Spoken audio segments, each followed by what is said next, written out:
Hello and namaste everyone. Let me introduce myself. I am Arti Kumari and recently I am reading and studying in ABS College, which is very good and friendly environment we can get over here. Really भन्नु पर्दा चाहिँ म 10 class सम्म चाहिँ एउटै स्कुलमा पढेको छु हैन त्यहाँ चाहिँ मैले 4 GPA होल्ड गरे and I think ABS College will also provide me this environment and in this college I got very friendly and supportive teachers who supports you in every field I think and they are very much friendly and they are very much supportive. They are well qualified and very much friendly in nature and we can get everything I think over here. Infrastructure मा जानु भन्दा पनि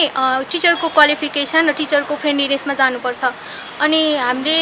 त्यस्तै environment चाहिँ ABS college मा भेटेको छौ मलाई धेरै चान्सेसहरु पाएको थियो फोजिपी आएपछि त धेरै कलेजहरुले नै मलाई प्रोवाइड गरेको थियो तर पनि मैले चाहिँ वेल क्वालिफाइड र फ्रेन्डली टिचर देखेर चाहिँ मैले एबीएस कलेज जोइन गरेको छु